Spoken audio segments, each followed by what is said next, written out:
Conceitos em ciências.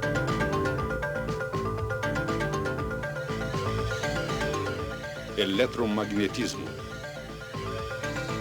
Teoria dos domínios. Esta bússola está respondendo ao campo magnético associado com o movimento de elétrons no condutor abaixo dela. A regra da mão esquerda para condutores mostra a relação entre o movimento de elétrons e o sentido do campo magnético. Com o polegar apontando no sentido do movimento dos elétrons, os dedos encurvados ao redor do fio indicam o sentido do campo magnético. Por outro lado, se o sentido do campo já for conhecido, a mesma regra pode ser usada para determinar o sentido do movimento dos elétrons. Como vimos nas experiências de Ørsted, uma agulha de bússola aponta no sentido do campo magnético ao redor de um condutor que conduz corrente. Assim, encurvando-se os dedos ao redor do condutor no mesmo sentido apontado pela agulha da bússola, o polegar nos dá a direção do sentido do movimento dos elétrons. Quando um condutor que conduz corrente é enrolado na forma de uma bobina, a bobina funciona como um ímã em forma de barra com um polo norte e um polo sul. A regra da mão esquerda para bobinas é usada para determinar qual extremidade da bobina é o polo norte.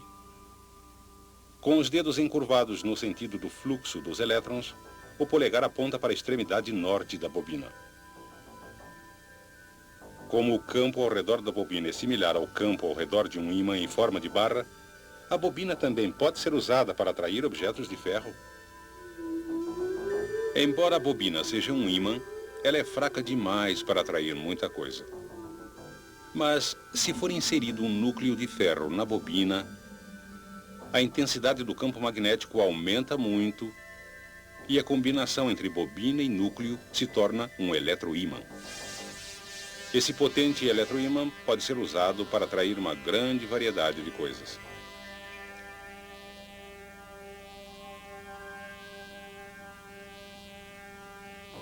Quando a corrente que passa pela bobina é desligada, o campo desaparece e o núcleo de ferro deixa de ser magnético. Mas o que existe de especial no núcleo de ferro que faz ele magnetizar e desmagnetizar quase instantaneamente? Por que é quase impossível magnetizar cobre? E por que metais como o aço, uma vez magnetizados, retêm seu magnetismo por muito tempo depois que a corrente é desligada? Para as respostas, temos que observar mais atentamente um átomo típico. Quase todo o átomo consiste de espaço vazio. Sua massa é concentrada em um pequeno núcleo carregado positivamente. Girando ao redor do núcleo, encontram-se minúsculas partículas carregadas negativamente, denominadas elétrons. Para seguir seu movimento, vamos representar as trajetórias dos elétrons por órbitas circulares. O movimento de um elétron ao redor do núcleo é muito parecido com o movimento de um elétron através de uma única espira de fio em uma bobina.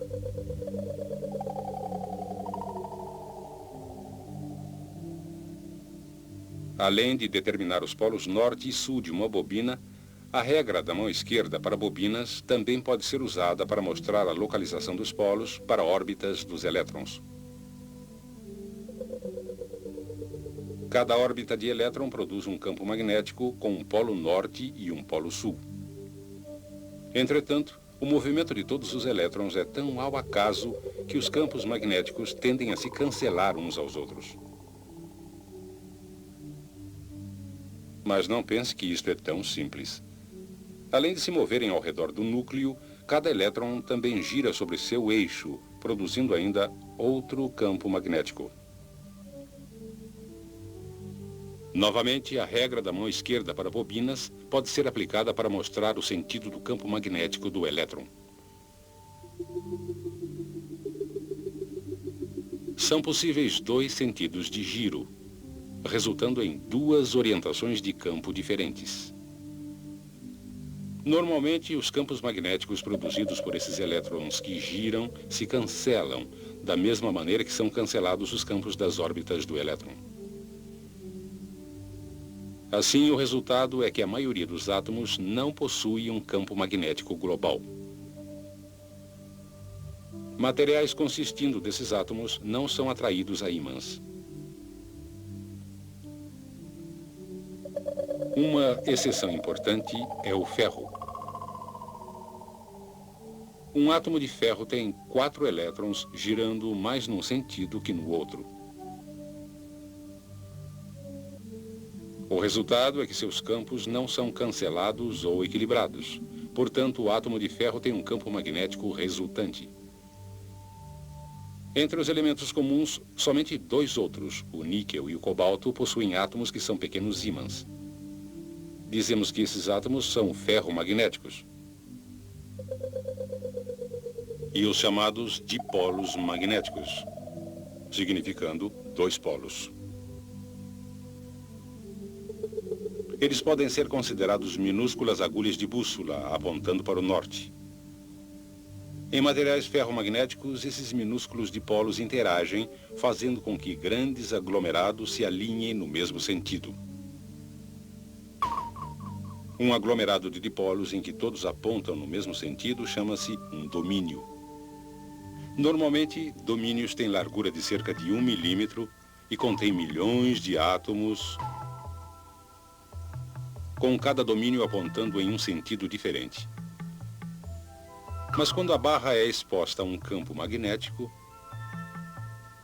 os domínios que estão apontando no mesmo sentido que o campo crescem e tomam posse dos outros domínios.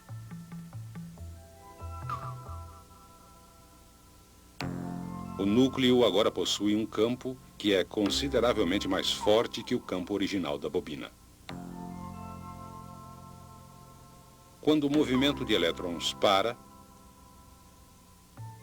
os dipolos perdem o alinhamento e, gradualmente, de novo formam domínios ao acaso. Mas, com o aço, os resultados são diferentes. Os átomos de carbono adicionados ao ferro para fazer o aço impedem que os átomos de ferro voltem a posições ao acaso quando a corrente é desligada. O resultado é que a barra de aço permanece magnetizada. Se a barra for quebrada, o alinhamento dos domínios permanece o mesmo em cada metade. E assim, cada pedaço passa a ser um ímã com 2 polos. Se batermos repetidamente em um ímã, os domínios podem gradualmente sair de seu alinhamento. Aquecer um ímã a alta temperatura também faz os átomos saírem do alinhamento, transformando o ímã em uma barra de aço comum. Quando o metal resfria, os átomos formam um conjunto de domínios ao acaso. Mas, se a barra de aço quente for colocada em um campo magnético potente e depois resfriada, os domínios formam novamente um alinhamento forte e uniforme no sentido do campo magnético. Agora, quando a corrente é desligada, os domínios permanecem alinhados e a barra de aço se torna de novo um ímã permanente. Mas o que acontecerá se colocarmos um condutor que conduz corrente em um ímã? A resposta encontra-se no princípio do motor.